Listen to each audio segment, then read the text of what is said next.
My name is Nick Constantino, Nicholas Anthony Constantino. I remember asking my parents why I was named Nicholas, and my family had a good friend who was Nicholas.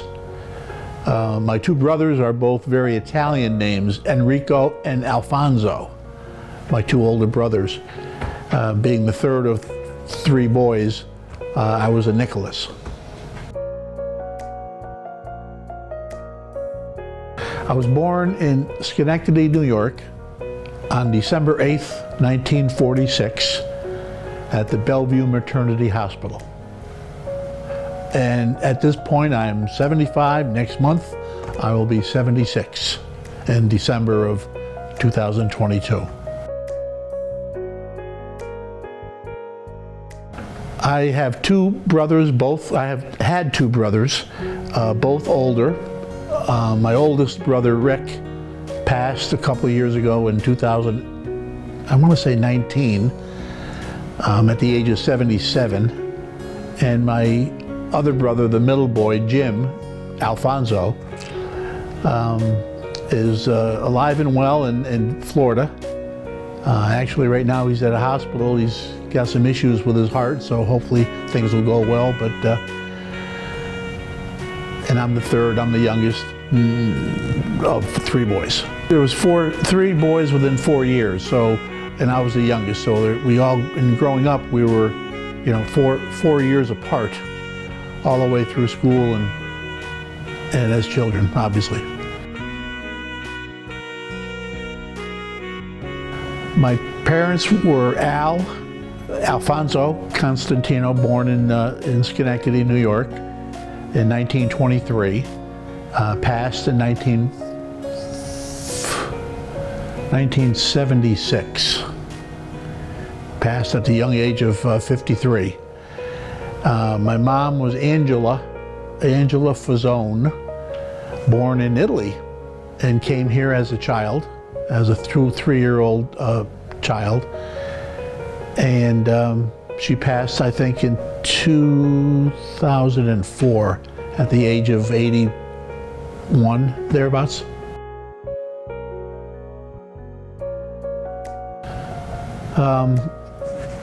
My dad and mom were married at the young age of 20, and boom, boom, boom, within 4 years had three little babies.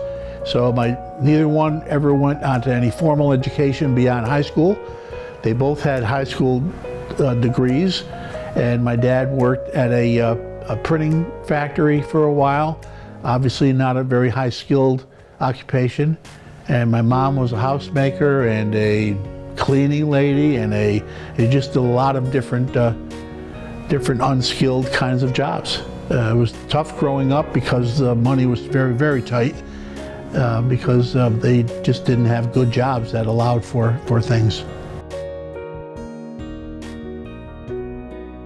I knew my grandparents on my mother's maternal side, Angelo and Nicolina Fazzone, and growing up as a child, our life centered around the maternal family.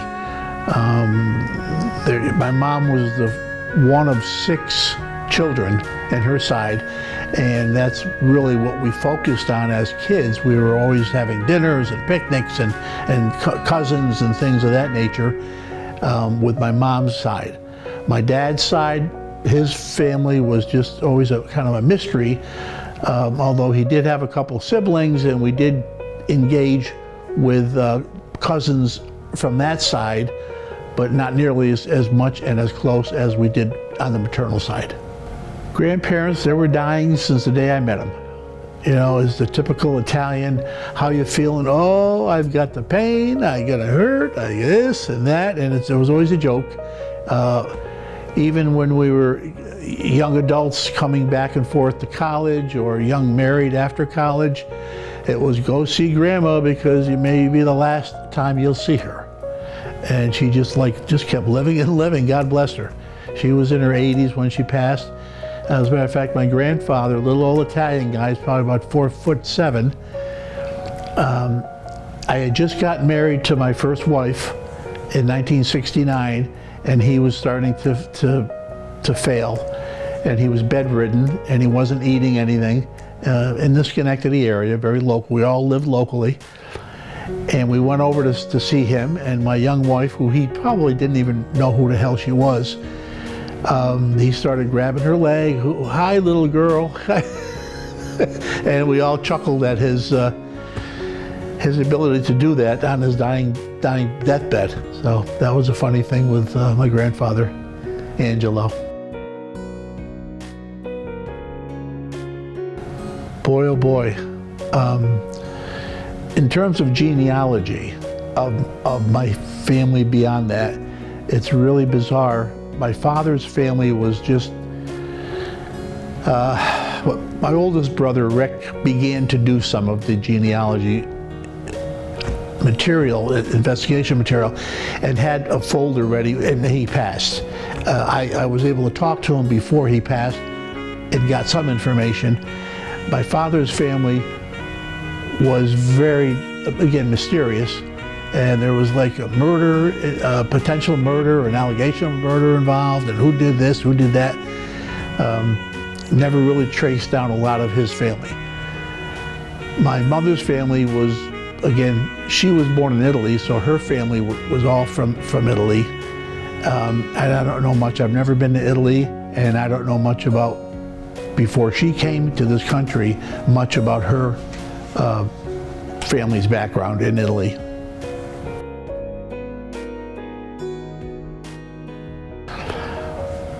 Both parents are Italian. Again, my mom was born in Italy, and my father was first generation here in New York. I didn't think much about being an Italian American growing up in Rotterdam, New York, because there were so many Italian Americans in Rotterdam, New York. It was just, you know, what you were. And others were what they were, and it didn't matter much at all as a kid growing up. Ethnicity didn't seem to be an important thing until we got older and realized that there were differences. Sadly, this country has gone where it has, and we seem to think that means something. Anyway, being an Italian was just who I was and who I am.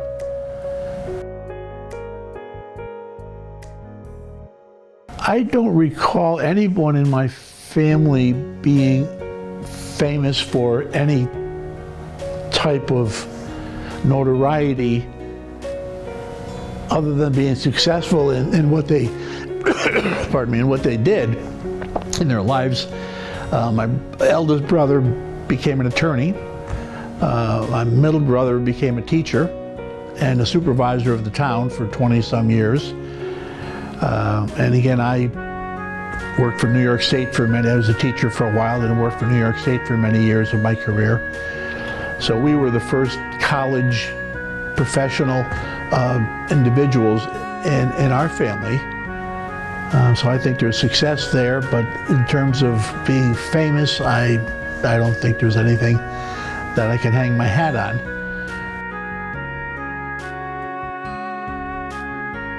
Growing up as a child, born in 1946, probably in the early 50s, maybe late 40s, early 50s, I remember having a dog.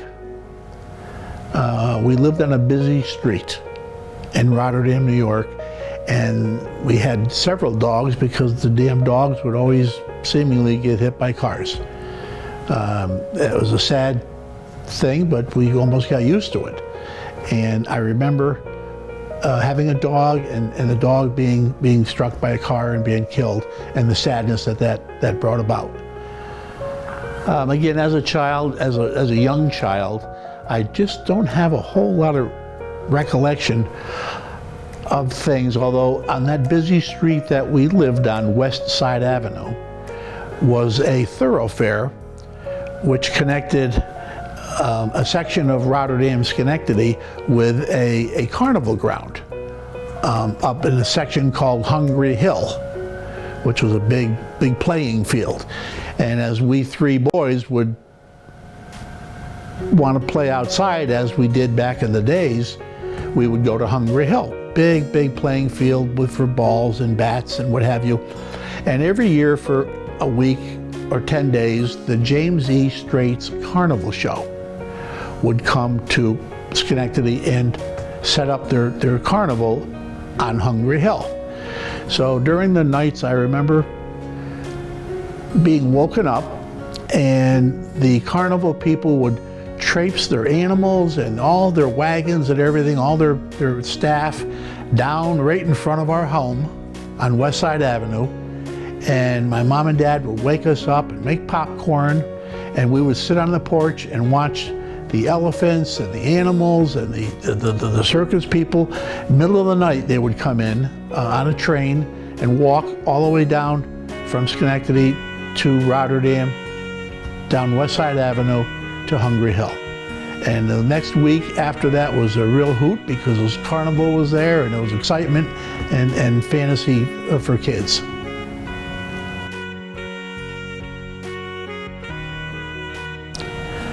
The house I was first born into was on West Side Avenue. 1968 West Side Avenue. It was a small bungalow, 3 bedrooms, and having 2 brothers, older brothers, who occupied the other 2 rooms. My bedroom, if you want to call it that, was really like an alcove at the top of the stairs that a bed fit in, and that's where I slept. And I slept there until my oldest brother moved along and went to college when I was like a freshman in high school. So I had the alcove room as the youngest in this little old house on West Side Avenue. I recently saw that they had purchased it for like $5,300 back in the 50s, 60s, or 40s, 40s.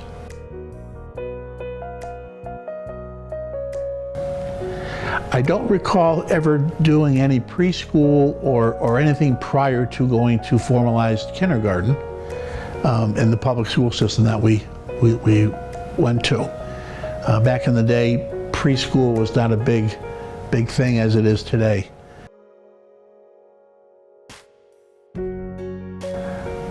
I went to elementary school at the John Bigsby School in Rotterdam, New York.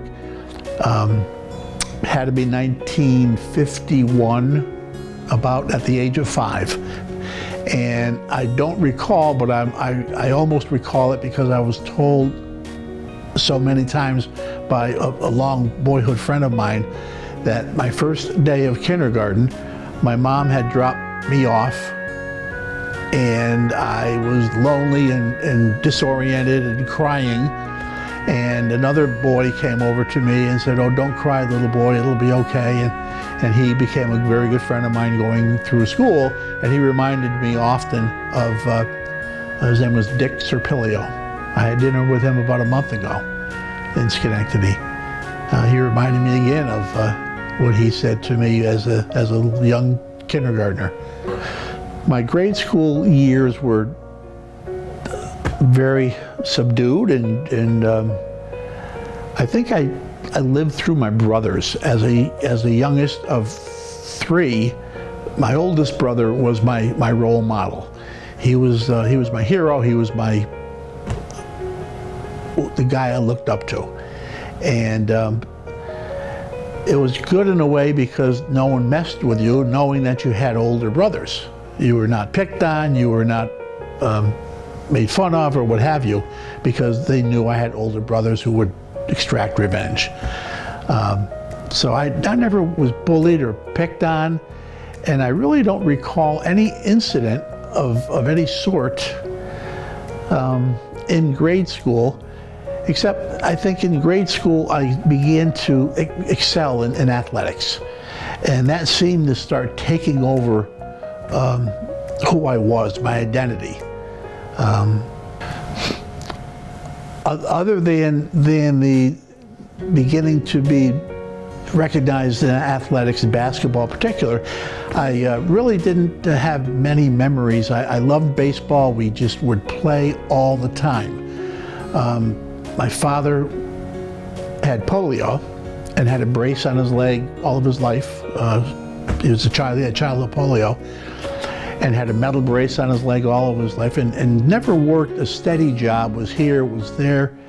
Again, not a skilled guy, not an educated, formally educated guy, but he was the president of the Little League, he was president of the Babe Ruth League. So as we were growing into our 8, 9, 10, 12, 13, 14, 15, my dad just spent so many hours and weekends and every night at the Little League or Babe Ruth League Park with us 3 boys. As a matter of fact, I may forget this later on, but I'll tell you now that when I became a dad, as a young, middle 20-year-old guy, 30, 20, whatever, I remember sitting with my dad before he passed and thanking him for the time and the devotion that he gave to us, knowing that in that today's world, back then when I was a young dad, that I could never match the time and energy and devotion that he gave to us as children to my kids. And then he passed about a week and a half after that acknowledgement that I made to him, and I was very happy that I was able to do that. It was sad that he passed young, but I felt good telling him that I really appreciated what he did when we were little kids. I was an average student in grammar school. Again, I was so focused, as were my brothers, on the athletics, that we just played all the sports we could, and had a little lesser time, if you will, for the books, for the homework, for the academics. We were okay students. As a matter of fact, my oldest brother Rick and I were the kind of students who just passed on our homework, just wouldn't even bother with it. And we were bright enough to get by with C's and B's. The middle brother, Jim, would study, would work, would fret about his grades, and would get B's and A's. So we said, what the hell, for B's and C's, we can just skip by here. That was a lackadaisical approach to our younger years. During grade school, summers were just every day playing ball. Playing basketball, playing baseball. As I got older, I began getting better, I guess, at sports, and liked it more and more, and realized that, you know, success brings success, and that's what I wanted to do, and that's what I wanted to spend most of my time with. And again, back in the day, in the 50s, you know, when you woke up, you went out to play, and you didn't come back until it got dark. We had a whistle. We had the General Electric Company is in Schenectady, and they had a big monster whistle, that 4:30 whistle. And when the 4:30 whistle blew, it was time to start gravitating back to home. And that's what we did, but we played and played and played.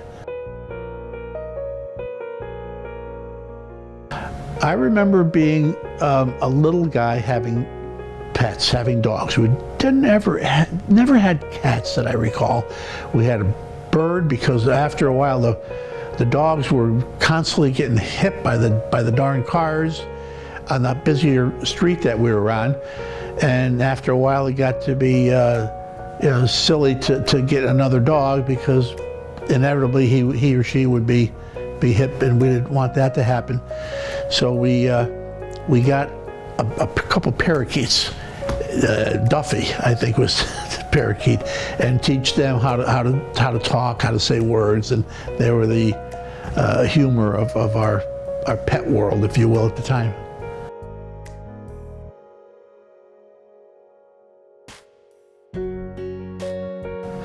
As a young boy, there was no indication, no sense in your mind or anyone's mind of who had what money, what money meant. Some people had nicer homes, some people had pools, and I would always sense that the people with the pools and the nicer homes had more money. But when you're a kid, you don't have a sense of that. You don't think about it, as long as you have enough for a popsicle while you're playing or what have you.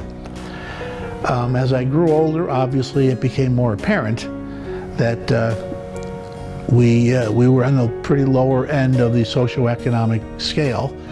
As a matter of fact, I don't remember what year, but when public assistance came into being, maybe in the early 60s,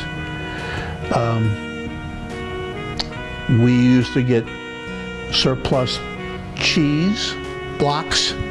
We used to get surplus tins of peanut butter.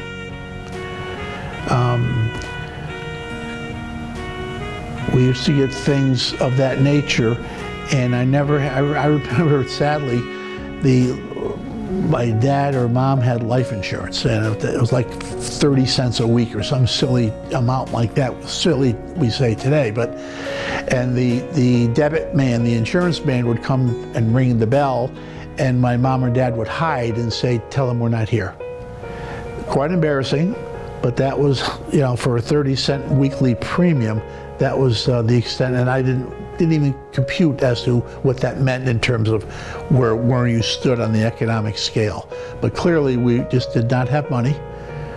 We made do. We had a lot of love. We had a big old Italian family, and we had Sunday dinners, and it was fantastic life growing up.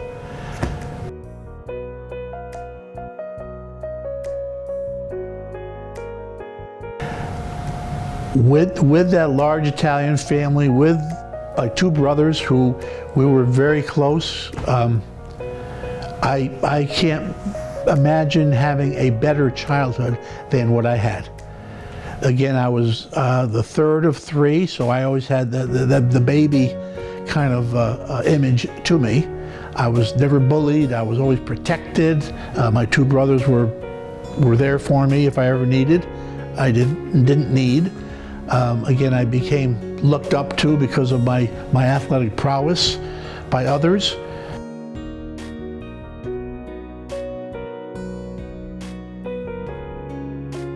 Relationship with my parents was just unbelievably good. While in school and even beyond, I just loved my mom and dad to pieces. They were very, very, very giving, very loving. I was very sad when my dad passed away quite early. We all went to Aruba in, I want to say, 1975. All of our young wives and our first wives, we all had first wives. They now belong to the First Wives Club, and we moved along. But we went to Aruba as a family and just loved every minute of it. And sadly, within a year, my dad had passed. Very suddenly, heart attack. He was one of these Pall Mall smokers and Manhattan drinkers, and again had the polio, which limited his physical mobility. But he had a very strong upper body, arms and chest, obviously compensating for the lack of strength in his legs. Nice man, very, very kind man. Called me the baby right to the end, right till he passed, and I was 30 years old. I was the baby.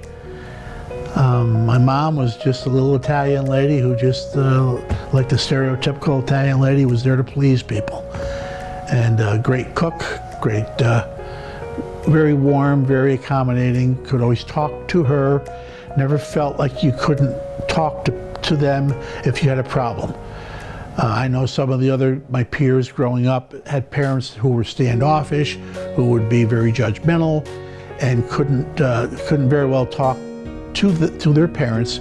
And as kids, as teenagers, you start having a lot of problems, a lot of issues, a lot of things you want to talk to people about. And if you can't talk to your parents, it was a pretty tough thing. I never had that problem. I was always able to talk to them and work anything out that came my way.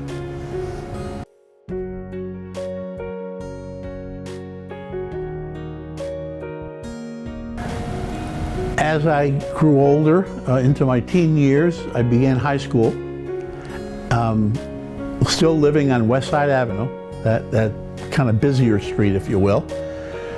I went to Mohanison Junior High School and then Mohanison Senior High School, one big campus with the junior and senior high school on it. In 1960, I believe, having graduated in 1964, we'll say it was 1960, And it was, again, I was a successful guy. I had two older brothers who both were successful in sports and in their careers and in their high school lives, very popular. Again, I'll go back to my brother Rick, who I idolized for a while. He was the kind of guy, I have to say this, he was the guy who, if you had 100 men in a room, 100 boys in a room, and one female, he would end up with the female.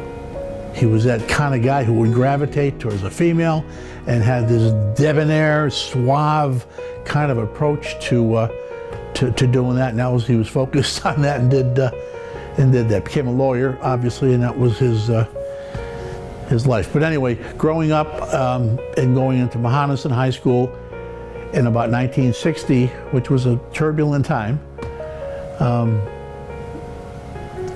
enjoyed it and began doing better academically because you started worrying about your future beyond high school and the need to show that you had some sense of what the hell you were doing.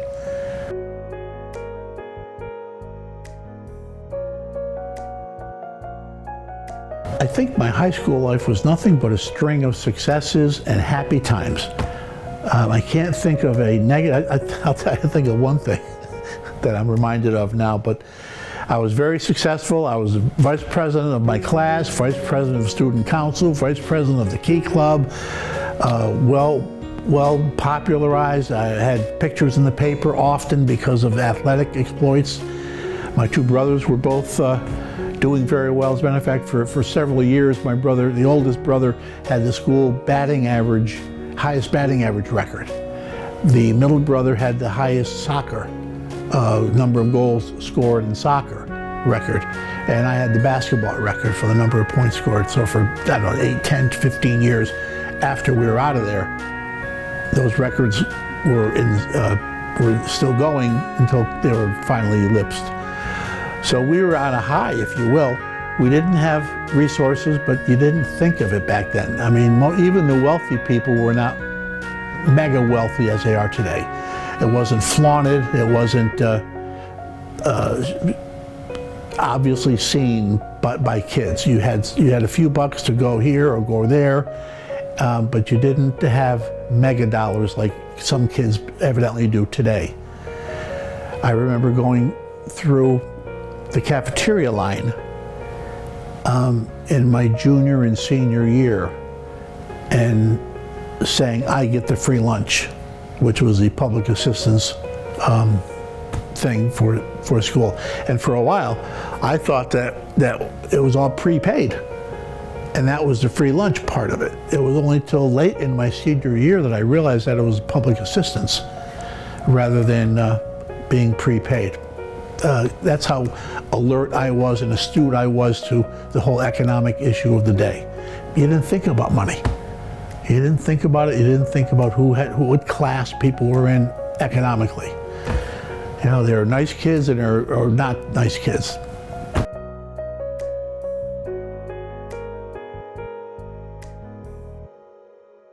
Funny story about my grades in high school. I was a C+ student.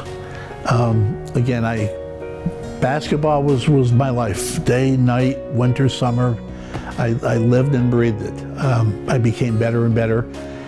And a funny story is when I was a senior, my basketball coach afterwards told me the story that the RPI is a college in Troy, Rensselaer Polytechnic Institute, a very high academic standard school in Rensselaer, New York.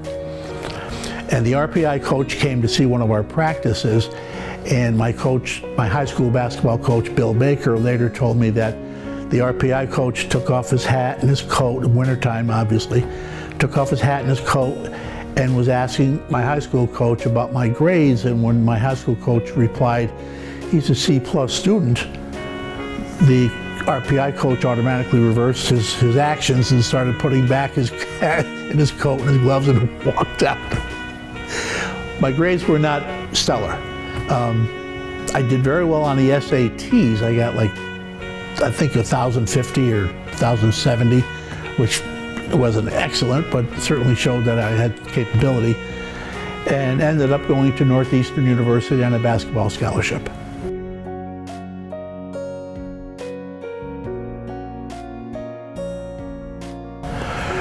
In high school, usually I associated with those others who were on my teams in athletics.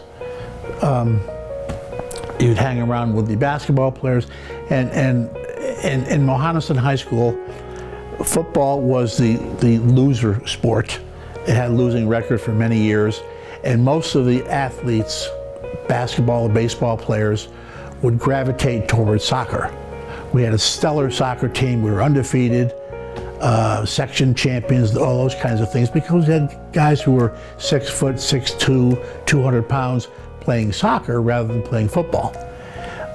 There was a coach, our soccer coach, Lyle Bowers, rest in peace, was an elementary school teacher at John Bigsby, a school where many of us went to elementary school, and would start us into the soccer, loving soccer, the love for soccer. We loved it, and it was not a well-known sport back in the 50s and yeah, even the 40s.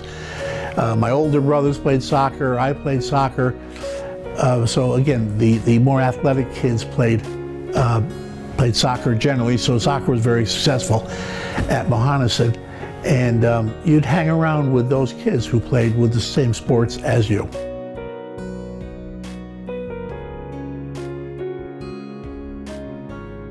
Probably, let's see, in terms of best friends in high school, I think my best friend at the time was a young man named Tom Terrio.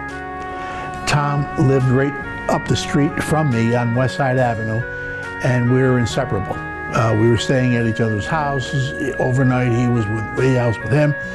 And again, when my brothers were going off to college, as I was getting later in my high school career, you know, there was a bedroom available or what have you, so that was an easy peasy thing to do.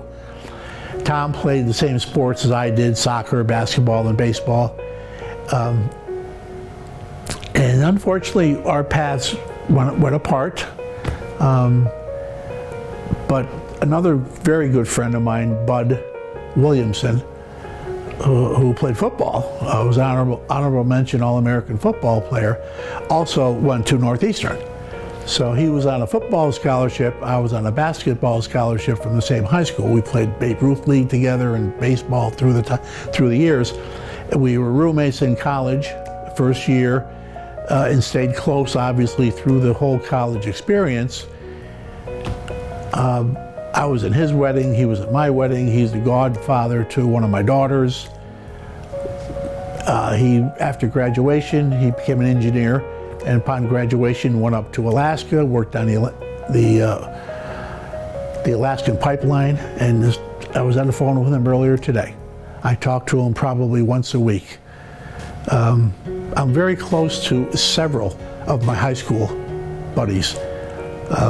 As the vice president of the class, and the president of the class just has dropped off the face of the earth. He's in Colorado somewhere, but doesn't come around for any reunions or what have you. I have taken on the role of being the head of the class.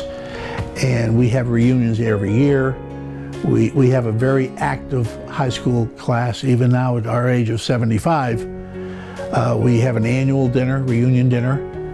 And I'm the coordinator, I'm the MC, I'm the guy who takes the money, doles it out, does everything, which I enjoy doing because I've got time to do it now.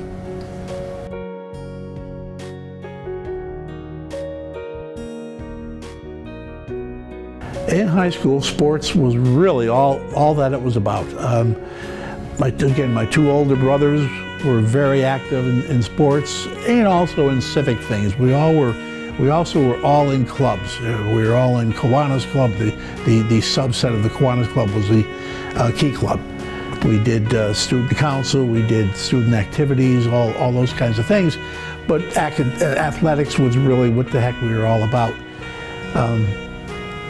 And then just loved it, just loved every moment of it. Basketball was the sport which I was more proficient and better at, but I think baseball was my love. I loved baseball. I still love baseball. I've been in fantasy baseball leagues for, God, since I was 30 years old.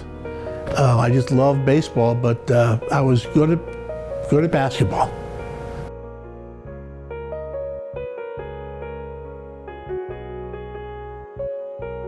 In high school, romance was something that evolved eventually, and I think I had my first girlfriend, which would constitute my first serious involvement. In my 10th grade year. There were other little kisses here and there before that, but in terms of serious, with some affection, Jackie Daly was my first girlfriend, and and she passed, and I'm sad over that, but she was my first girlfriend.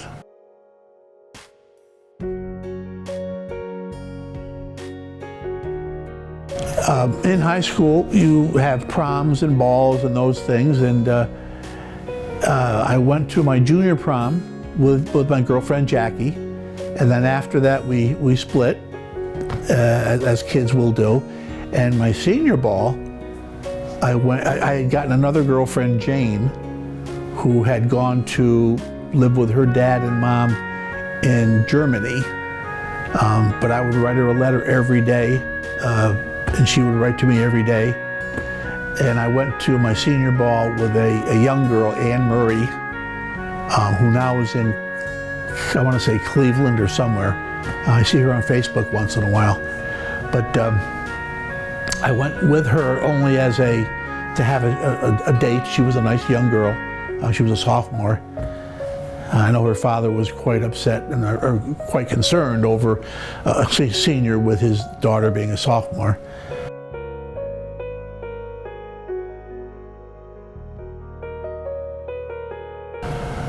While having a very happy and I think successful high school career, high school years, I think if I could change one thing in retrospect, I would probably try to be more academically inclined. I would study harder.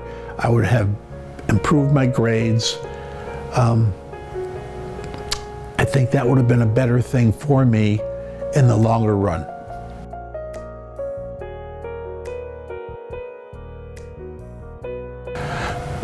During my high school years, we had some changes in my family as my two brothers were off to college. My oldest brother, Rick, was in Buffalo, and Jim was in Albany. And my dad turned to become the town clerk. He entered politics somewhere in my junior high school or early high school days, and obviously he was a very popular guy, having been involved in Little League and Babe Ruth League all through the years, was very well known in Rotterdam. We three boys were very well known for our athletic prowess, and he entered politics and was appointed because he would have a job here, a job there, but he got a nice job as the town clerk and ran for office and was successful there, very popular, and did that. So finally there was some stability income-wise, and again, the two brothers were off to college, and I was the only guy home. My mom worked different jobs off and on, but was less pressured at the point once my dad got this town clerk job. And that's how my high school time ended.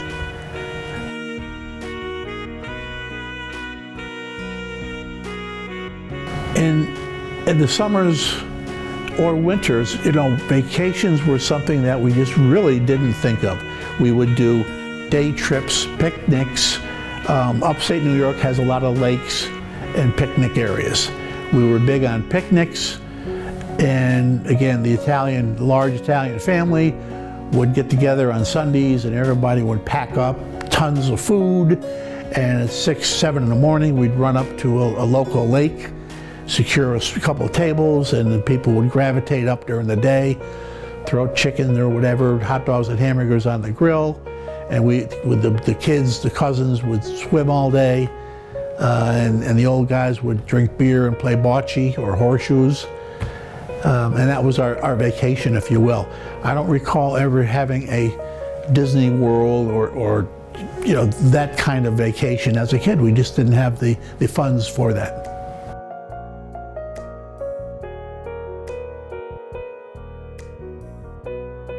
My childhood and adolescent period, I think, was very successful, very happy. It was kind of naive. Naive in terms of not knowing that we should have taken summer vacations. You know, in this day and age, we try to take our kids, or we try to take vacations that our kids could participate in. Back then, summer vacation wasn't a thing, wasn't a real issue, wasn't a possibility. But we had more love and more affection and more kindness and caring in our limited economic world that overcame all the other issues that vacations would have provided. Very happy child, no negative memories, no trauma that I can recall, no crises that I have in my mind.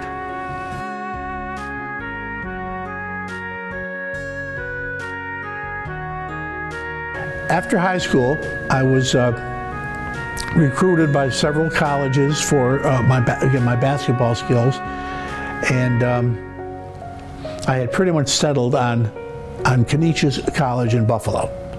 My oldest brother, Rick, was in Buffalo at Buffalo State College, and my senior year girlfriend, the one who had gone to Germany, came back and also was at Buffalo State. So I was going to be schlepping out to Canisius College.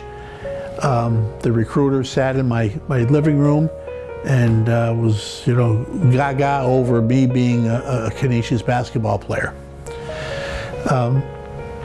Little did I know that, like airlines today, college recruiters overbook, and there were several other high school basketball players who he was offering this same one scholarship to. So as it turned out, I did not get that scholarship. So all of a sudden I was scurrying, trying to look at other places who were interested in me, and one of my high school teachers, Walt Schofield, was very helpful in having contacts at Northeastern and got me in touch with the people there. And I remember my mom and dad and I drove out to Boston from Schenectady, and I worked out. I brought my workout clothes and I played with the team, practiced for 2-3 hours, and was offered a scholarship at Northeastern. And this was in 1964. At Northeastern, I chose to take business administration, majoring in finance and insurance. And while studying finance and insurance and playing basketball, I realized that it was a pretty tough task. Northeastern is a 5-year school, and it has the co-op program, the infamous co-op program, cooperative education, which means that after everyone goes your first year September to June, and after June you are assigned to be in Division A or Division B. The Division A kids begin school right in the summer and just continue on, whereas the Division B kids are assigned a job, and it's a paying job in your field. Being a finance and insurance major, I worked for the Aetna Casualty and Surety Company in Boston for several of my semesters. And ostensibly, the program is geared so that once you graduate, not only do you have a 4-year degree, but you also have 2 years of working experience in your field. And most companies continue the employment of the person who they've trained basically for 2 years. It's a great program, great system.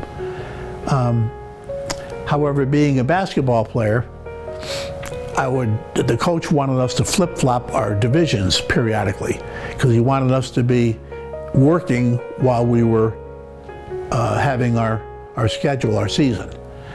Because if we were traveling or if we were doing double, triple sessions, he didn't want our academics to suffer because of the strenuous schedule of the basketball practice. And it was pretty tedious, it was pretty strenuous. Being an athlete in college is not as rosy as one thinks. And this is going back many years.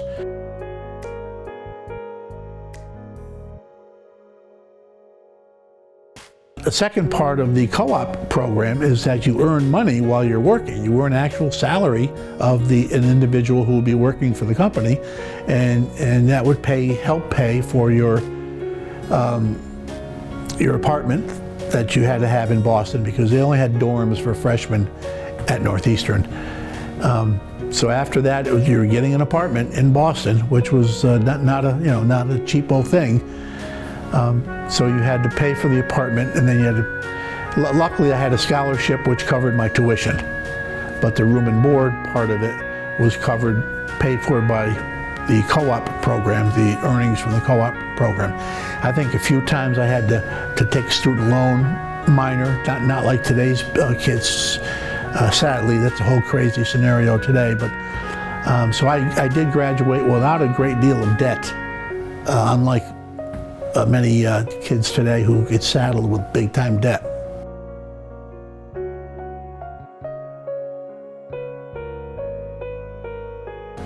In high school, I seemingly was better than everyone else, or most people. I was the highest scorer in my league as a high school senior, the suburban council up in the Capital District. And when I got to college, the competition was exceedingly difficult. There were 7-footers. There were kids who were like really, really good. 2 of my teammates in college made it to the NBA. So I quickly realized that I had better get with the program and really devote myself to basketball, or just could be the mediocre kind of guy and just hang in there. And I was into young ladies at the time, as most 18, 19-year-olds are. I had to hit the books and maintain an average. And I never really put the work into bettering myself at my sport. That's probably one of my regrets, that I just didn't focus enough on being a basketball player. But these kids were just fantastic. I'll tell you some stories about some of the kids I played with, but they were fantastic. And again, 2 of them were in the NBA. One of the guys in the NBA was a year older than me. His name was Rick Weitzman, and he was from the Peabody area. And because I was from New York, and I hardly ever had any visitors to come to see our games, Rick, being a local guy, always wanted my tickets, because every player gets 3 or 4 tickets or whatever for every home game. So Rick Weitzman would want my tickets, so I would say, okay, but you have to beat me one-on-one. So for three years in a row, before every home game, the practice before, at the end of the practice, we'd play one-on-one. And I never beat him. I never beat him one-on-one in 3 years. This kid was drafted by the Celtics, and he played with Bill Russell in Russell's last year. He was the most fundamentally sound basketball player I've ever seen, about 6'2", and he knew where to be, when to be. He did the right thing almost every time. Then the other guy who was in our year was a black kid named Harry Barnes. Harry Barnes could leap and touch the top of the backboard. And he was a big, tough guy. He was built like a talk about people being chiseled. This guy was like Mr. Clean. Another story is my oldest brother Rick was in Louisville Law School in the late 60s, and Harry Barnes was invited to try out for the U.S. Olympic team. And Harry went to Louisville, and this is the year that Pete Maravich was there. Pete Maravich was a fantastic college basketball player.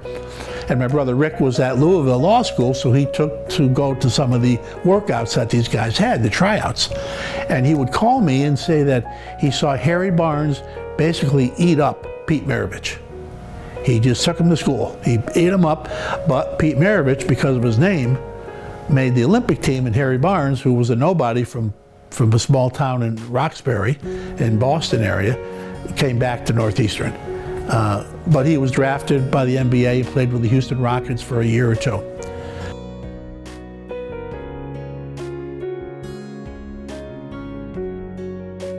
having to be in an apartment in Boston after your freshman year, you would gravitate towards basketball players because you lived with them. You were with them so darn often.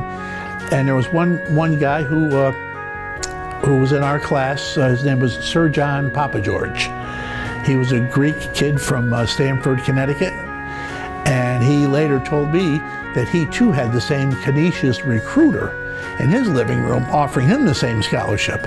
And he also didn't go to Canisius. So it was ironic that two of us ended up at Northeastern, had both been dangled a scholarship by Canisius by the same recruiter. So Sir John Papageorge was my roommate for a long time. And there was another young man, John Modest. John Modest played basketball with us. John was from Linton High School in Schenectady, where Pat Riley had gone to and some other hotshot basketball players. And John was a year younger than me, and I went back and recruited him for Northeastern and came back with glowing reports and notes and records and so on. And he ultimately was given a scholarship to Northeastern, and we roomed together. And so Buddy Williamson, my friend from high school, was in and out of our apartments, and Sir John Papageorge and John Modest and another basketball player, Glenn Field. Those are the guys who I hung around with the most in my college years.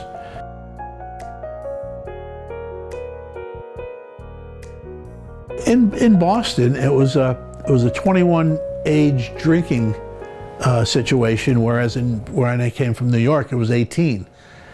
So we would go really on, when we socialized, we would do it at our apartment most of the time, because you could get beer and you could have it there. You weren't being served.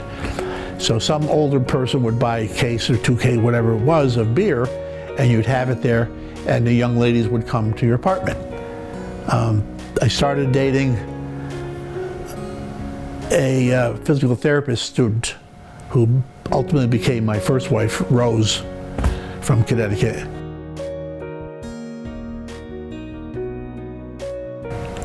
The time of my college was in the middle of the 60s, from fall of 64 till the summer of 69.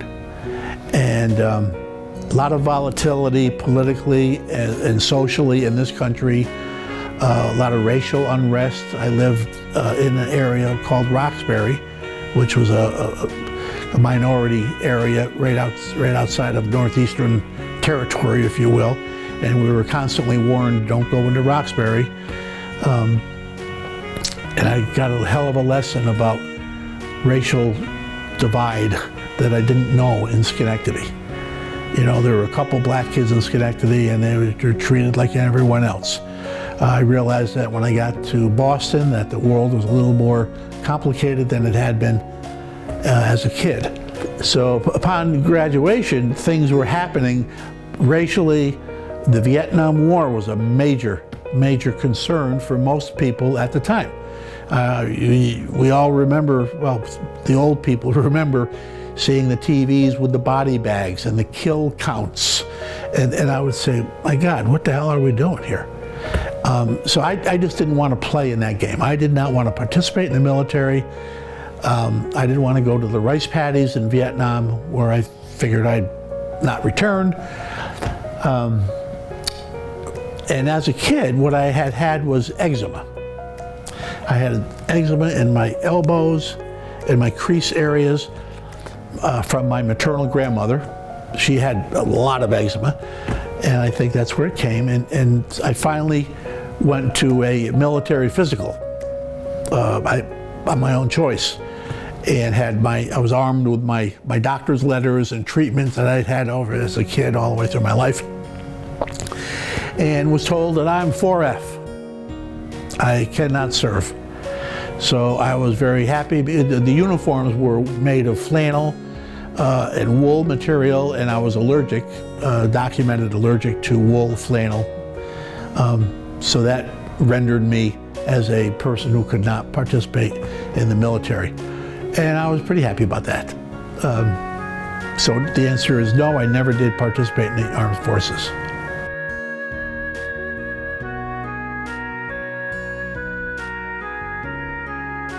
Upon graduating high school, I left for Boston, and I think I came home one summer during my career at Northeastern with the co-op program, with the switching of the divisions A and B and changes.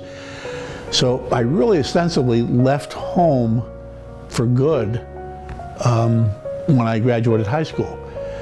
I graduated Northeastern in June of 1969 and got married in August of 1969 to my first wife, Rose. So that was a very short stay, and it really, signaled the beginning of my adult life with my wife, Rose.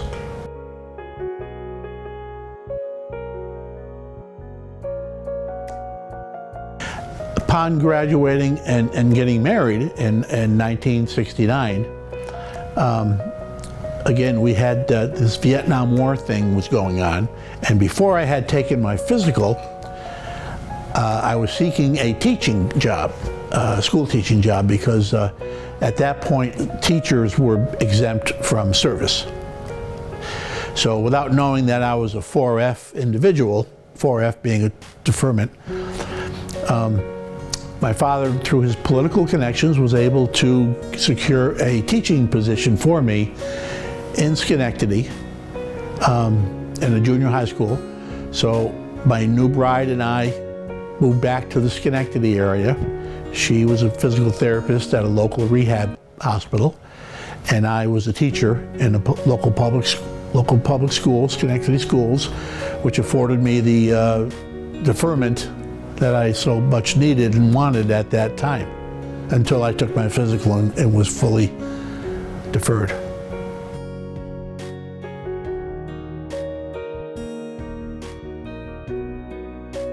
My first job after college graduation was teaching. I was a junior high school teacher.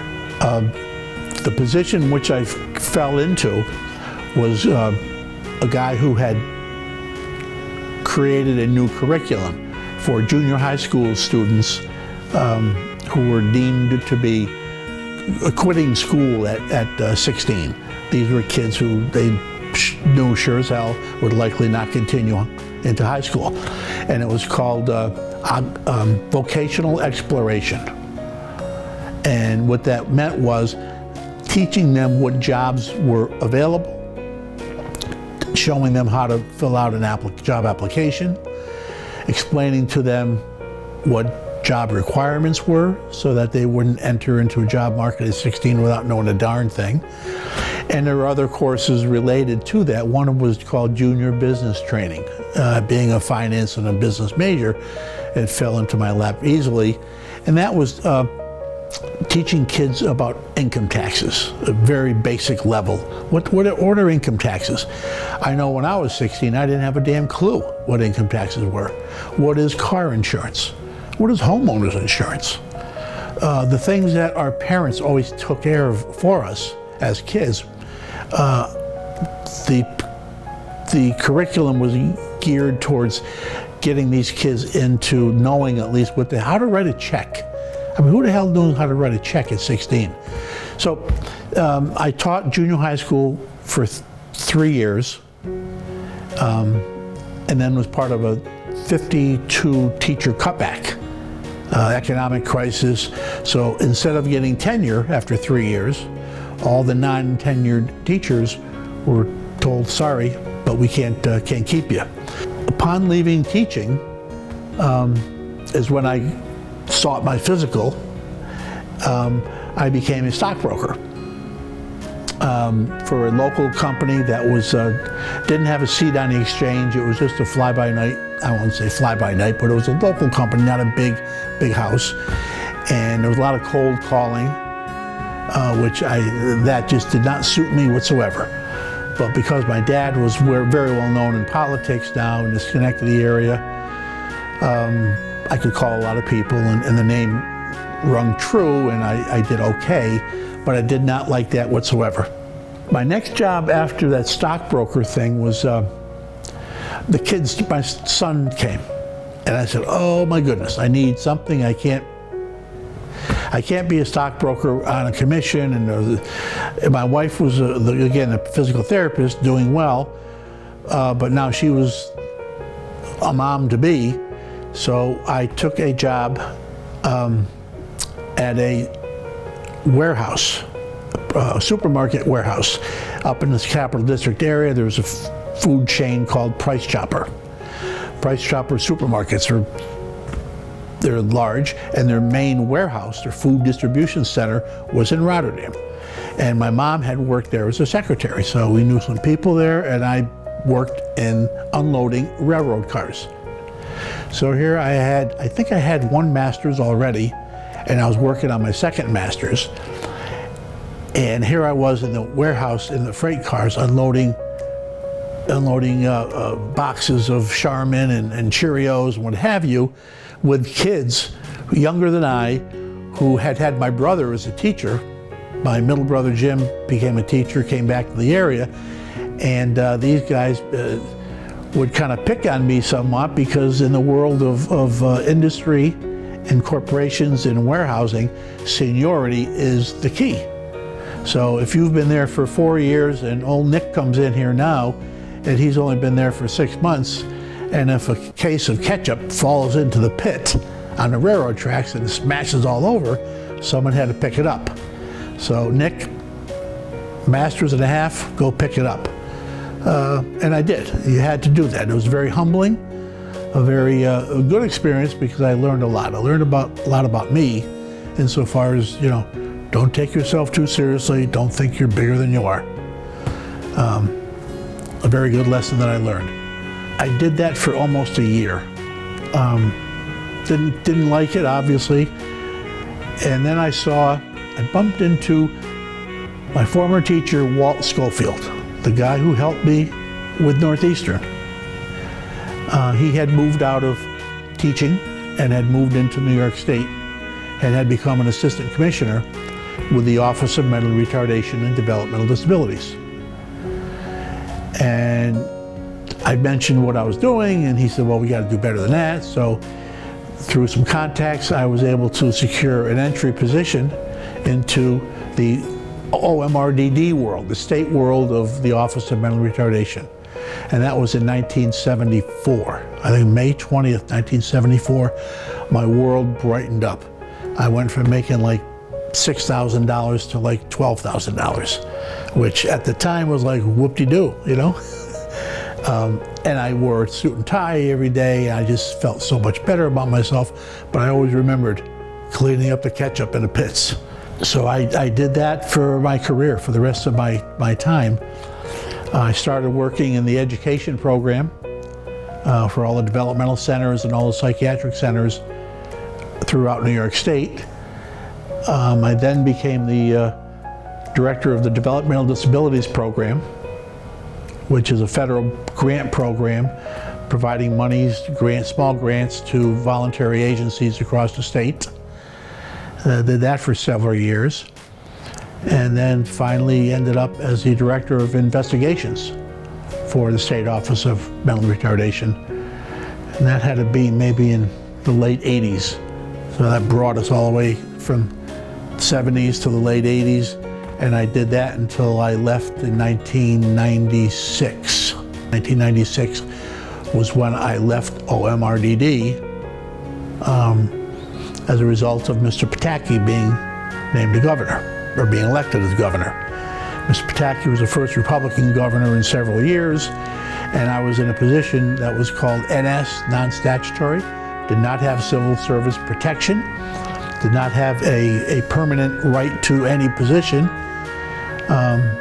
So at this point, the Republicans came in, and having a brother, the teacher, my brother Jim, who was now the supervisor of the town of Rotterdam, very prominent in the local papers, oftentimes Democratic, Jim Constantino, Democrat, my name surfaced very quickly as a person who could be replaced by a loyal Republican. And that's how the system works. You know, you knew that going in, and that was the name of the deal. So I was let go from OMRDD and did private consulting work for a while. I did that for 2 or 3 years, having been the director of investigations. I had worked obviously very closely with the regulation people, and I knew all the regulations, and I had worked on developing the regulations for incident management, incident review, what constitutes abuse, so on and so forth. So a lot of the voluntary agencies would seek me out because they had to follow those rules that the state put on them. So I was in demand for a while and enjoyed that. I enjoyed that very much, doing consulting work, traveling across the state, from Buffalo to New York City, on and on, doing private consulting work. A couple of years later, I was offered something with the health department.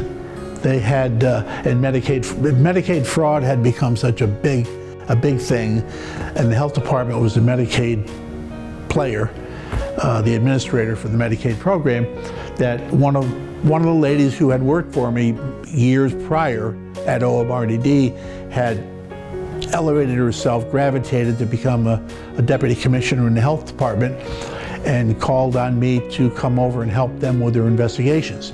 She said, you have to change your registration from Democrat to Republican. And I said, I can do that. I worked for the health department for 2 or 3 years as the director of rapid response. And what that meant was any call or notice that came in of Medicaid fraud came to me. The initial notice would come to me in my office, and we would determine who it should be farmed out to, which branch of the investigative arms of the health department should it be branched out to. You know, you get in the mail after you go to a doctor, you get a thing called the Explanation of Medical Benefits, EOMBs. They do that for the Medicaid program. And oftentimes people will send it back in. If the notice says, if this service wasn't provided, well, let us know. And the recipient would send it back saying, I did not see Dr. Jones on this date. And he charged me $100 for it, or he charged the Medicaid program. So they would send that back, and then every day we would get a stack of the EOMBs that were returned from the recipients saying, I didn't get this service. Oftentimes, the service was in fact provided, but it wasn't through Dr. Jones, it was, you know, healthcare associates. So the person didn't know the name. But sometimes you struck oil. Sometimes you hit one that was a false billing. So I did that for a couple of years and recouped millions and millions of dollars for the state. And then I got to be 55, 56 and didn't get to be fun anymore. And Susan was doing so well. I said, well, you know, what the hell? I could go back to doing my consulting, which I liked doing, and on my own schedule. It wasn't an everyday grind. So I left the health department and went back to and I had my 2-year, when you leave a state service, you have 2 years that you're not supposed to appear before them again. So I had my 2-year time window had elapsed, so I was good to then fully go back to the OMRDD world and be a full-time consultant. And I did that successfully for 4 or 5 years, doing investigation training, conducting investigations, all that kind of stuff.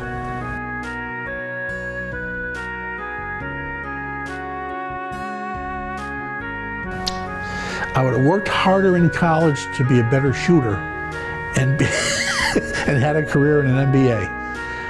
No, if I could do over again in my career, I would have been probably smarter about being more secure as a state employee. I would have been more diligent about getting a permanent, what they call a permanent backup, so that I wouldn't be subject to the political whims of the new administration. Because that did throw a monkey wrench into my whole scenario. I was 50 years old, and when the commissioner called me down and said, "Governor's office wants you to leave." And if Pataki had not come in and Uncle Mario had stayed there for another 4 years, that would have gotten me to my 54, and I could have retired at 55. I was a tier 1 guy, so that's one of the better tiers to be in terms of retirement and all that stuff. But I think I was very successful, very happy in my career. I loved my work. I loved doing the developmental disabilities program. I loved doing the investigation program. I don't know. I'm a pretty blessed fella, I must admit.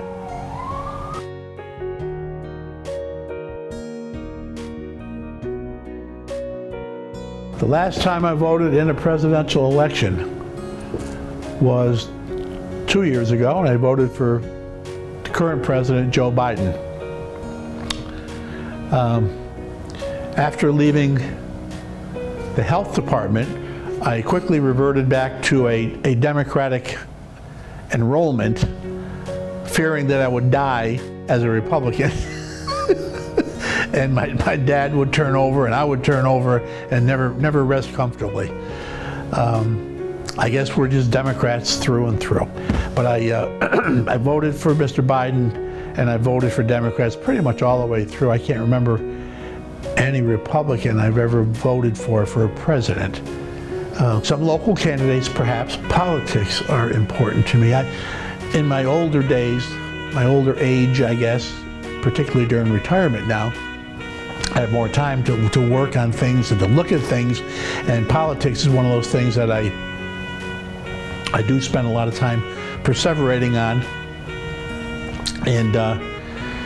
And yeah, I guess politics are pretty important to me. I have a problem with the way the country is going, and I feel for my kids. I'm worried about my kids in the future. I'm worried about how this country is going to be in 10 and 20 and 30 years. So I want to hopefully get it in the right path and geared properly so that my kids have a good life.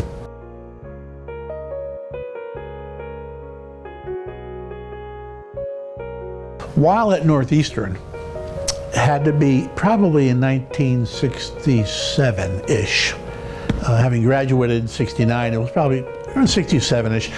I remember having a friend named Paula Farron, who was dating one of the other basketball players. And she told me about this young lady, Rose Urso, U-R-S-O. And I remember walking on the street in front of Northeastern on the Huntington Avenue trolley tracks, and seeing Paula with a young lady. And I walked over and said, "Hi." And she said, "Oh, Nick, this is Rose, who I mentioned to you."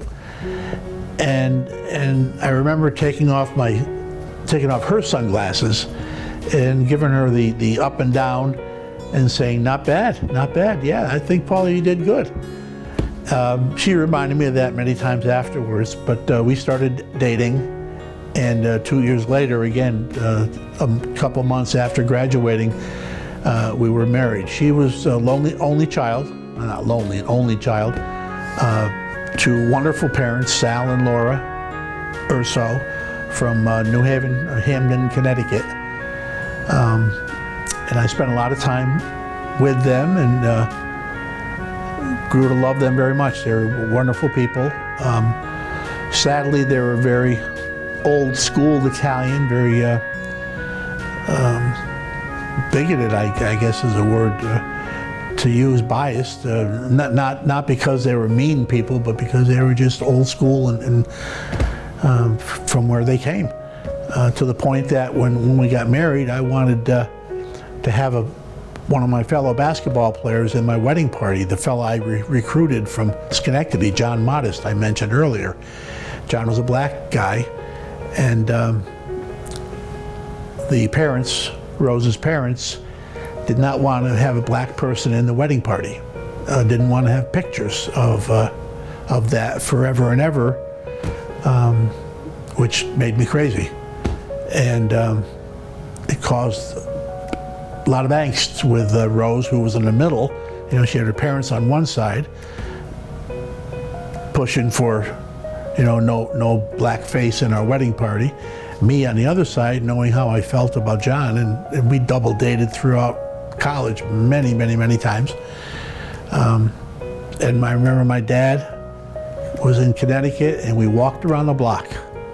And with a limp, he walked and convinced me that my mother-in-law would be my mother-in-law forever, and John would be a friend forever as well. And if we had a good friendship, that would withstand this slight. And I explained it to him. And he says, I hope someday the world changes. And I'm not sure it has, but sadly, you know, Laura and Sal both have passed now, but that didn't diminish my caring for them. They were wonderful people.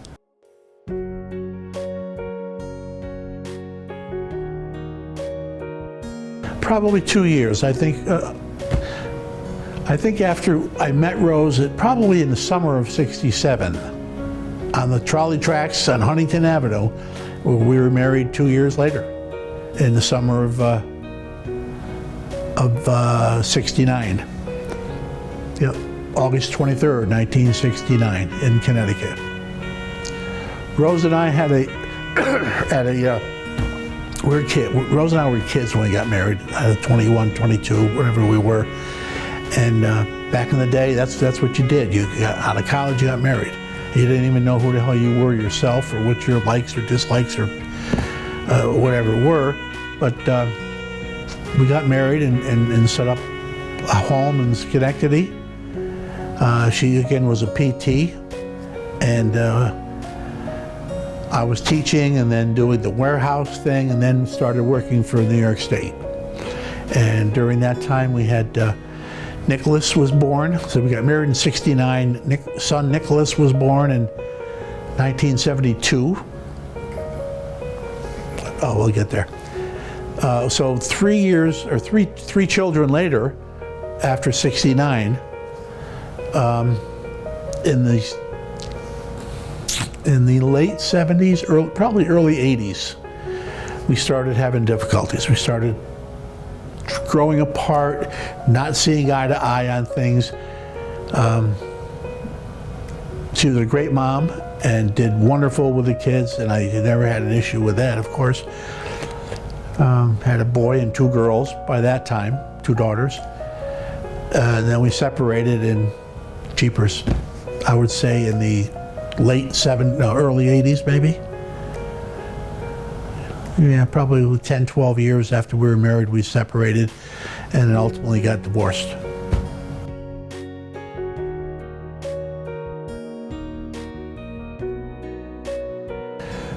Susan Constantino was Susan Zipparoli when I met her.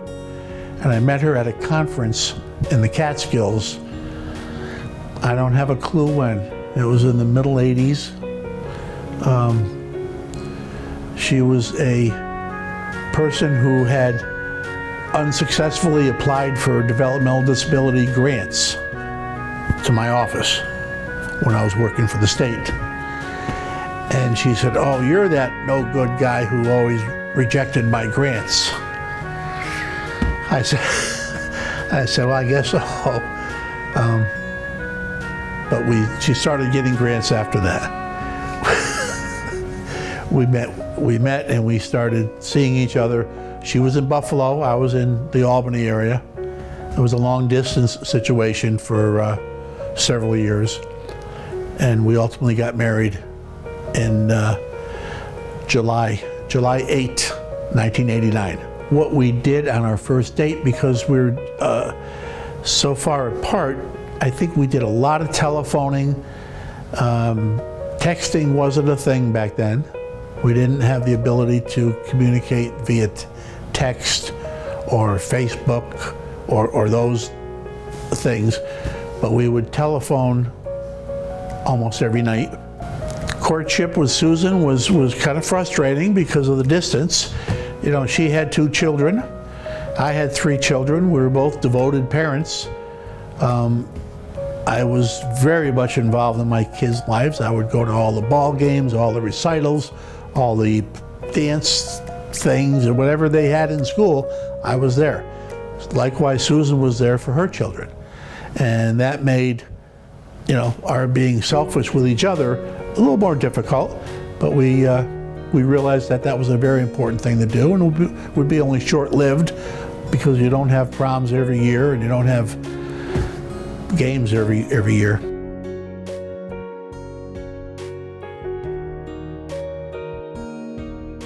Well, we got married in 1989, so it was probably 4 or 5 years, 6 years, somewhere in that range. It just seemed like forever. I remember I talked to the commissioner, Arthur Webb, about relocating the investigation. I was the director of investigations at that time for OMRDD, and I talked to Arthur about relocating to Buffalo. And he looked at me and said, "Really?" I said, "Yeah, I guess that's a silly question." Because her life was Buffalo. She was a Buffalo person all of her life. I didn't want to relocate. She didn't want to relocate, so we got it so that when her son graduated high school, she would feel better about moving to Albany. Her daughter would be start her sophomore year. So Susan and her daughter moved here, and her daughter started her sophomore year at Shenandoah.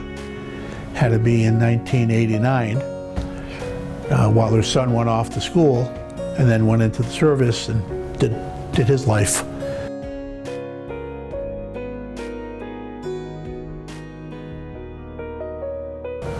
Having been married to two different women, and both women, I think I could classify as both strong, independent, intelligent, industrious, hard-working individuals. I think to try to clarify a characteristic that if I had to do it again, what I would look for. Boy, I don't know if I could nail down one characteristic. There are so many pieces of one's life that constitute that person, that make up that person. And to try to identify one overall is just probably impossible for me.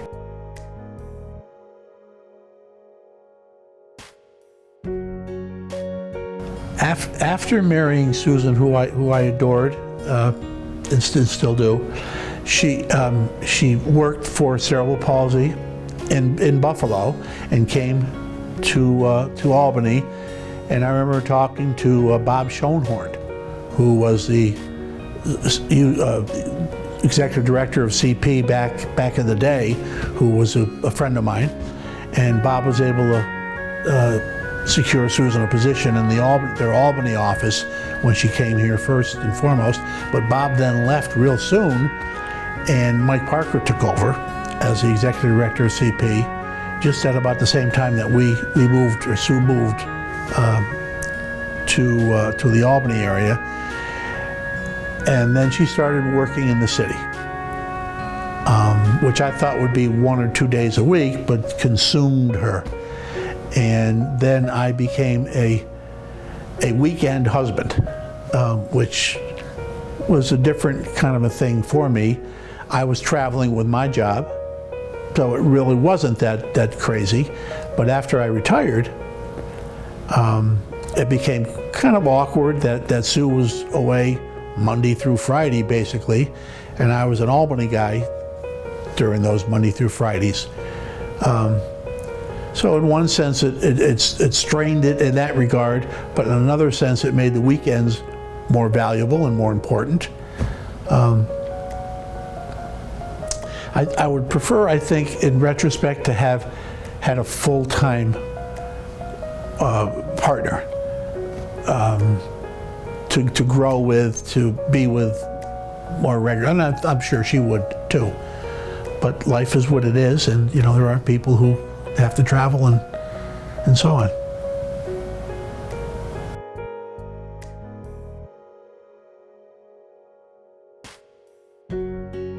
With my first wife, and jokingly I call her my starter wife, but with my first wife, Rose, who was still in the Albany area, we had 3 children. We had Nicholas, was born in 1972. Beth was born in 1977, and Kristen was born in 1980.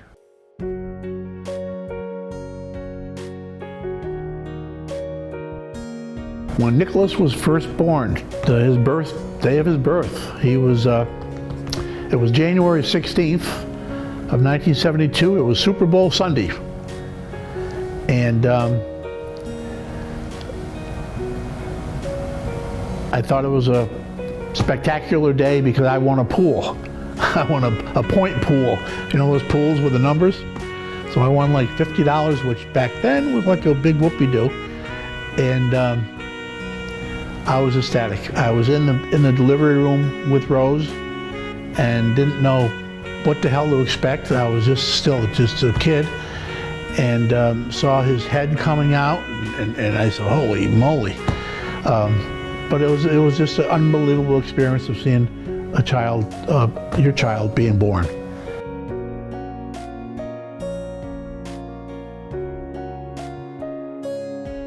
I also saw Beth born, I believe, and I'm not sure about Kristen. But all 3 of them are great kids. I love them to pieces. They're the apple of my eye, and raising them again, it was difficult at the time when they were little, because their school was so important to them and their activities that I wanted to be a participant in their lives as a dad. I would have them for weekends often. But most nights I would stop by their home in Rotterdam. I would leave Albany, stop by their home in Rotterdam, and stay with them for a while and talk about their day and engage in their activities of whatever they were doing. And just try to be part of their lives, even though I was an absentee dad.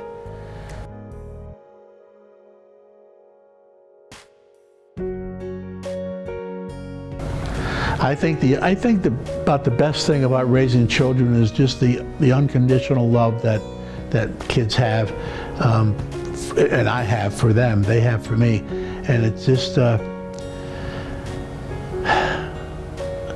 it's a bond that just can't be broken between a parent and a kiddo. I mean, I guess it could be, but in a normal, loving situation, that bond is just an unbelievable situation. Sadly, my son has moved away several years ago to Florida, and I don't see him as much as I see the girls. The girls are both local. I would love to be involved in my son's life much more. He's now in South Carolina, so he's gravitating north a little bit. But I want to do in my remaining years, spend more time with him, as I do with my daughters. And in terms of the frustrating part of being a dad, it's wanting to do too much for your kids. You want them to grow, you want them to be strong and independent, and all the kids are doing very well with professional careers and so on, living independently and all that, and no one needs anything, so there's no needy kiddo out there, nor are there any problem kids. Thank the Lord for that. I'm very fortunate that they've all stayed on the straight and narrow and have done very well for themselves. And the same is to be said about the stepkids that I have, Tom and Tara, Sue's kids. Tom is out in Las Vegas and a very successful young man, and Tom's went through a divorce recently, so he's getting his act back together, and we'll be fine. And Tara, who's a wonderful young lady, is a chip off the old block of her mom.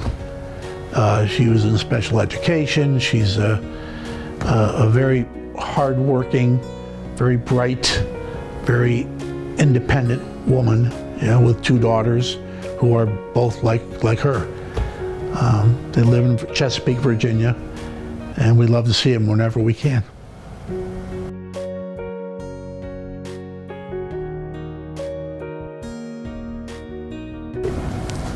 You know, I long for the day when one of my kids has a kiddo. None of my 3 kiddos are married, nor do they have children. So I get my grandpa jollies from Sue's side, which is a good thing to have. And again, Tom had 1 daughter. He married a lady with 2 kiddos who were young, and we raised them in our family as our grandchildren. So now, even though they're divorced, we still see them as our grandchildren. And Tom and his ex-wife have had 1 daughter, and she's in Buffalo, and we try to see her whenever we can. And Tara has 2 daughters who are both they're late teens now. One's a senior in high school, and the other is a ballet dancer in Princeton. Love them to pieces. Savannah is the ballet dancer who's like 19 or 20 now. Beautiful young lady. And we're waiting for, hopefully she'll get a break in the world of ballet as a ballerina person. And Haley is a throwback to the 60s, who was a senior in high school, and we're waiting for her to determine where she may want to go to extend her formal education to college. You know, it's often said that the problem with second marriages are the kids from the first marriage, but I'm very blessed and very pleased to say that Sue has taken to my 3 kids, my original 3 kids, if you will, as I've tried to take to Tommy and Tara, and I can't recall ever really having conflicts, which would satisfy that old saying of the problem with second marriages are kids from the first. We've been fortunate in not having had problems with our kiddos. So I'm exceedingly happy and very pleased that both Sue and I think can agree that we've never had difficulties with kids at all.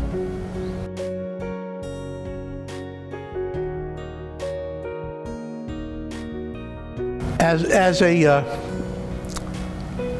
a person who traveled during my career with New York State, I must say I do enjoy traveling, and I guess in one position as a director of developmental disabilities program, I did have the occasion to travel across the country, to California, to Arizona, to different states for national conventions and so forth. But I've done a lot of state travel, and in my retirement, actually before my retirement, Susan and I have every year taken at least 1 or 2 vacations to spots where we bring our kids. Ocean City, Maryland was a annual vacation spot for many years, and the kids would come, and that would be one of their big annual vacations. And the Outer Banks in North Carolina has more recently become the go-to spot where we would rent a big house and try to get all the kids and grandkids and everybody there together for a week during the summer. As kids age and their responsibilities and their commitments become different, varied with colleges and with jobs and with other things, it's getting more and more difficult to get everyone together for 1 week, such that this past summer of 22, we rented a place for a month in North Carolina, the Outer Banks, so that who could come 1 week, who could come another week, whose schedule allowed for them. So it was not all 1 week together, but a little hodgepodge of come when you can. And that worked out very well. Love traveling, love vacationing, and moreover, since I've retired, and I guess I could put my retirement at around 10, 12 years ago. So maybe the early 2010, 12 time, when I finally retired due to some health problems. I started annually going to Florida for the winter. With Susan's schedule in New York City, and being down there 4 or 5 days a week, and me becoming less and less enamored with snow and ice and cold, I said, the heck with it, I'm going to Florida for the winter, and would drive down to Marco Island, one of my favorite spots in the country. Drive down there, and I rented a place for 1 or 2 or 3 months, different times during different years, and just love it down there. And my drive would be part of the whole vacation. I made it a point to stop at people's homes along the way that I knew from high school or college or neighbors. So I would drive for 3 or 4 or 5 hours a day and then stop somewhere. And as I got older, that became much more tolerable because driving at night and driving long distances became more difficult. So I still do that. Last year, I drove down there and again stopped at neighbors and at Tara, the stepdaughter in Virginia. A place called Dover Downs, a casino in Dover, Delaware, is one of my favorite spots to stop at. And I stay with my brother. My brother is near Daytona Beach. That's one of my stops, and I stay with him for 3 or 4 or 5 days on the way down and on the way back, and it's my bonding time with him. So I do enjoy traveling. I do enjoy seeing people, catching up with their lives and so on. And hopefully Susan and I can do more of that now that she's semi-retired.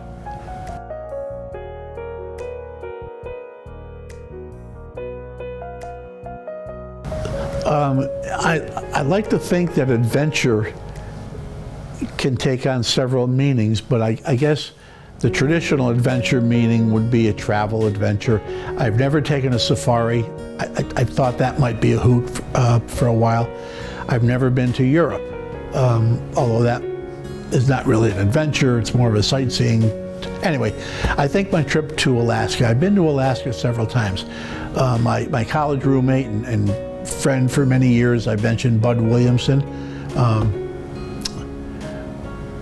is still in Alaska. He's an Anchorage guy. Right after college, he went up to there and he stayed there and worked on the pipeline, and he's married and all of his kids are up there. So I've been up there 3, 4, 5 times now to visit with him, and he takes me around to glaciers and hunts and things of different nature. That's a hoot. Alaska is a real great place to go. Susan and I were able to go on a cruise to Alaska a couple of years ago, and she was able to see the wildness of Alaska. It's still the unspoiled state left in this country, I think.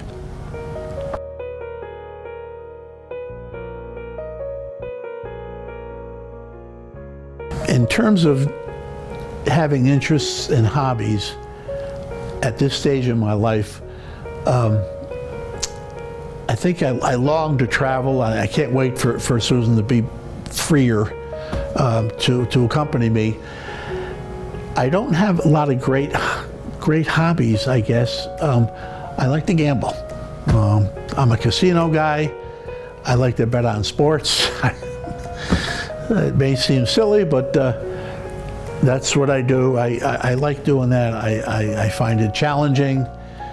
I'm one of those little old Italian guys, I guess, that tries to maintain a very neat yard, a very tidy garden and grass and surroundings and all that. So I do spend probably an inordinate time on yard work, but I think that keeps me active and keeps me fit. Some fit. I'm not quite fit, but as fit as I can be at this stage.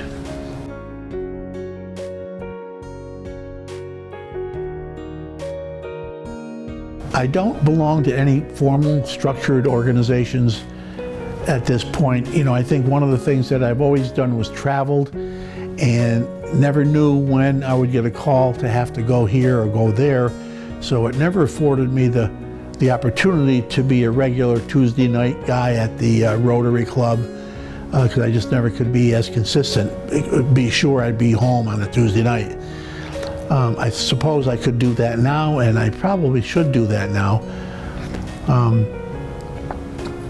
But I do long to just get up and travel, just get up and get the hell out of the area.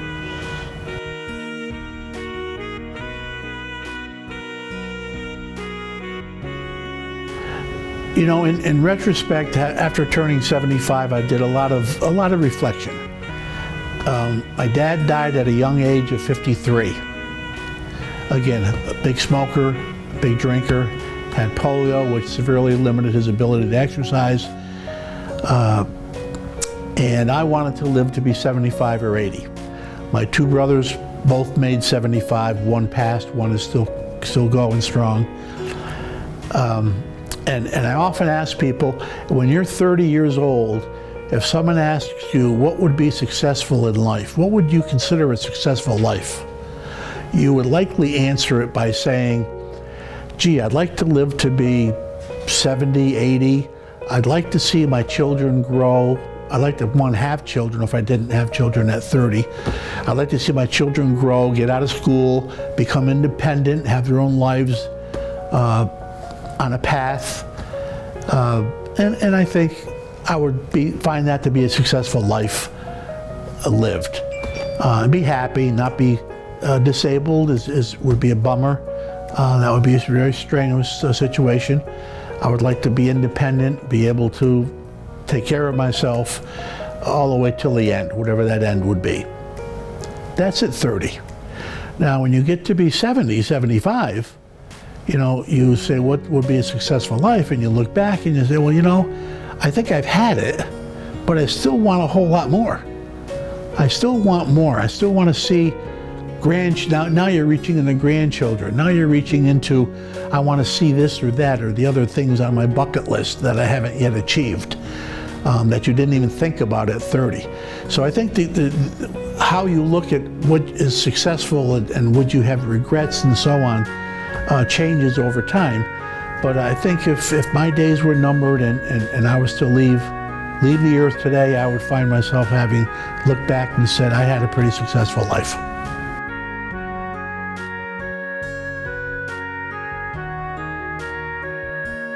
I think in retrospect, again, looking back, I think my greatest accomplishment has been successfully raising children. I have to give great credit to the kid's mom, Rose, and I give great credit to a stepkid's mom, Sue. I mean, they are the more influential into the kids' lives, obviously. Rose did it with an absentee dad. Sue did it as a single mom.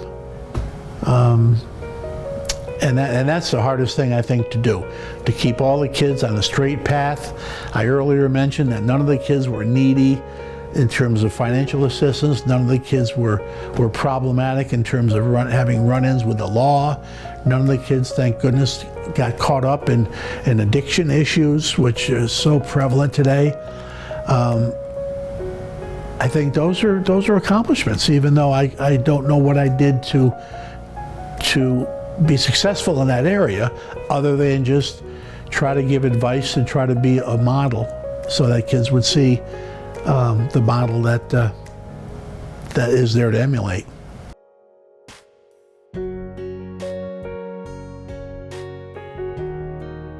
I think in retrospect, looking back on 75 years, I have regrets, I have some disappointments, but nothing like Sinatra said, you know. I've had a few, but not too many to mention.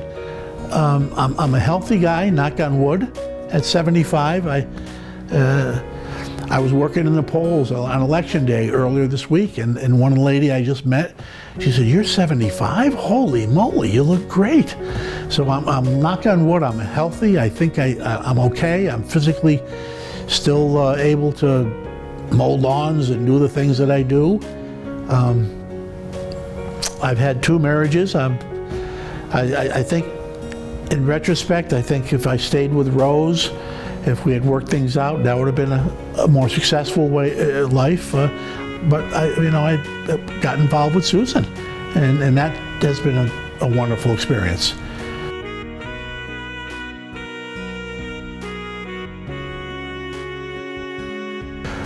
Well, I think anybody in my age group who looks at the obits most every day, because we all do, sadly, we all look at that to see if we know anybody who's passed.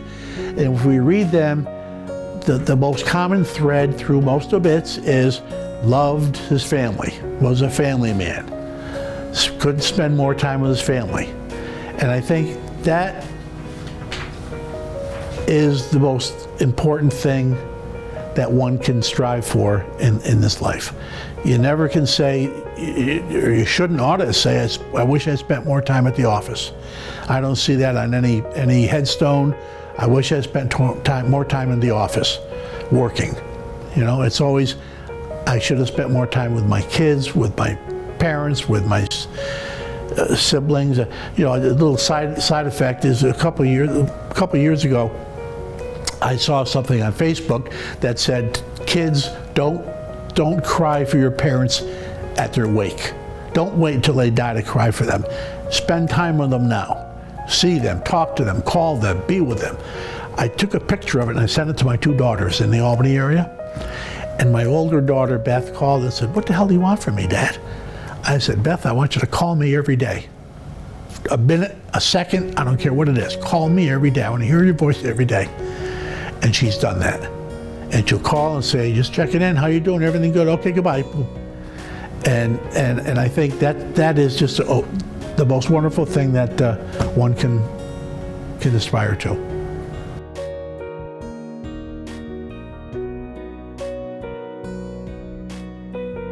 At this stage in my life, my goals are to stay healthy. I think that's a key thing. You know, when you're a kid and the old folks tell you, "Oh, you got your health, you got it all."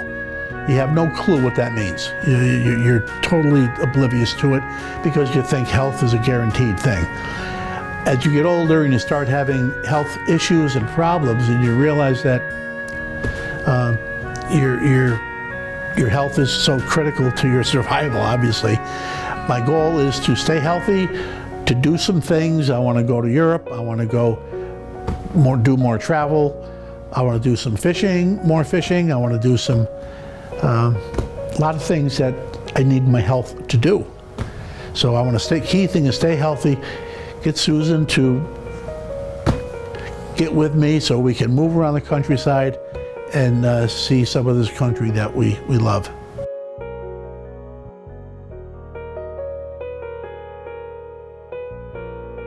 I think the world is getting to a point where we're on a collision course, sadly, with Russia. I think they've really gone overboard with this Ukrainian thing, and I think they're going to do something really stupid. They or North Korea are going to do something really stupid with nuclear bombs. I hope not. I hope to God not, because I think that's a no-win. And if they get China involved as well, we're going to be in some real problems. Sadly, I think there will be some nuclear issues over the next 10 years because these politicians just can't seem to work things out.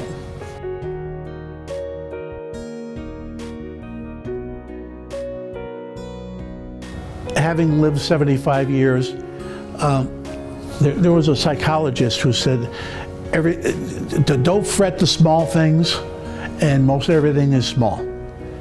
And I think I've come to see that most everything is small. If it's not a heart attack or brain cancer, let it be. Don't worry about it. Don't get yourself riled up. I find myself telling Susan sometimes when she gets so excited about things, calm down. It's not brain cancer. It's not a heart attack. You know, it's not something that's, you know, we worry about things that we can't control. We get crazy about things we can't control. I find myself arguing and hollering at the TV over things that, what the hell can I control? What's going on the TV? I can't. And at this age, my age, stress and crises that create stress are just not healthy. You can't stop it, you can't help it, you can't fix it. Let it be. It's going to be what it'll be. So I think the key thing I've learned over the years is be calm and let things play out.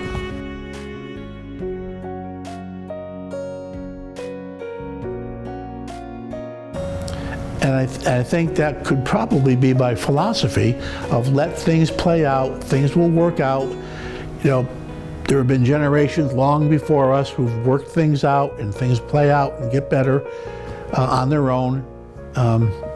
Be happy, treat everyone as you'd like to be treated yourself. The old golden rule is a great philosophy.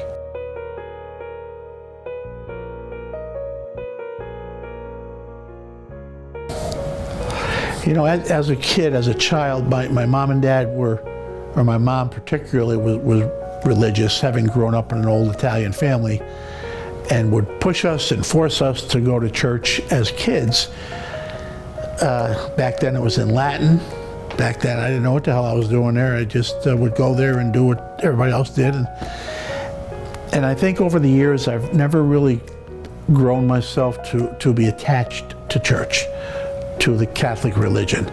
Born and raised a Catholic, but I've never embraced it and never got myself to be a big-time Catholic person.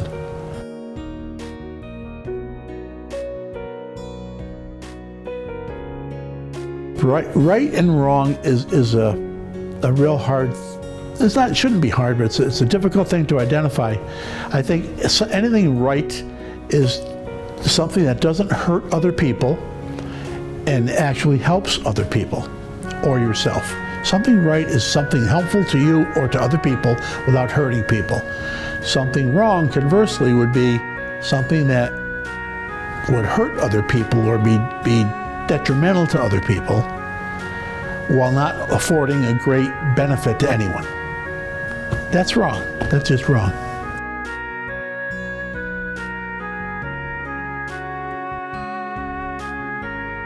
If I were to offer advice for someone with respect to choosing and or managing a career, I would say follow your dreams.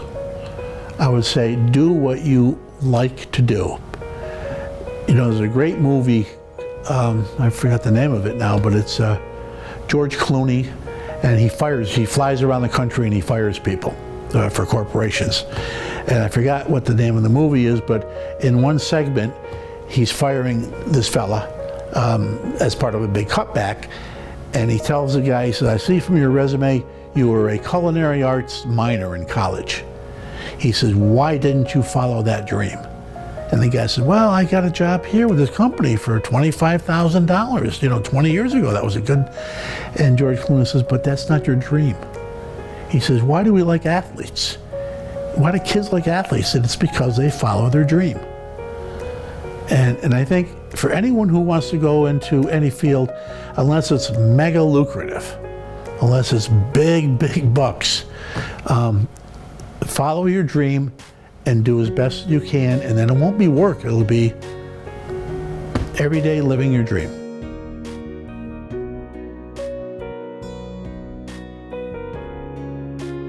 It's a good thing to be frugal with money and careful with your spending and cautious for that traditional rainy day. We'll all have a rainy day in our lives where we'll need to dip into some savings, so it's a wonderful thing to be able to accumulate and to have some savings, but it's a wonderful thing to enjoy yourself. Money is a means by which you can extract pleasure. You can travel if you have money. You can enjoy good meals if you have money. You can enjoy nice clothes if you have money. If you squirrel all your money away and live a very pauperish life and then die, what have you done? You've really kind of just let money control your life. So there's a balance between utilizing what you've earned. You know, it's good to earn money and have resources as income, but it's keep in mind it's only good for the pleasure and the nice things in life that it can provide.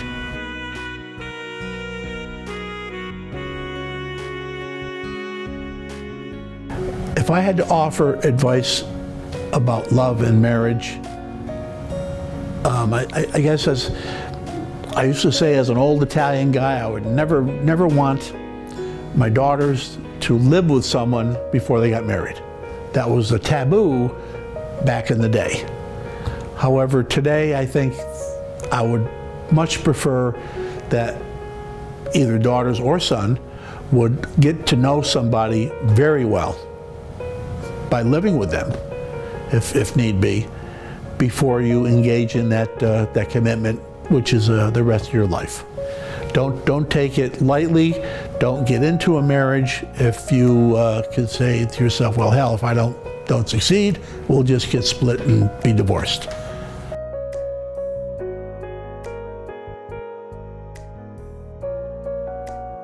And I think in future child rearing practices, there's one word that just should take control of everything, and that's love. If you love your kids, you're going to show them the love, and they're going to generate love back to you, love and respect. Those are the two key things that I think my parents showed to me and provided in an abundant form. And I'll be forever grateful to them for that.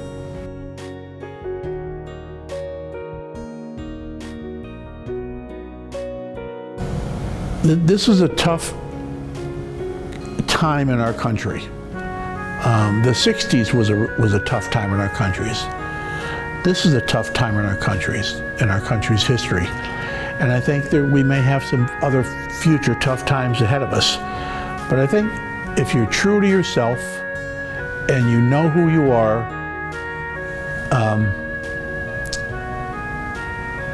keep family first and foremost. You know, the old saying, blood is thicker than water. You know, when it comes down to it, your family is who you can depend on. Your family are those who will be there for you, and you should be there for them. Love deeply and forgive those who may slight you one way or another. Don't hold grudges, because they're just negative energy. Be giving, be loving, be caring, be kind.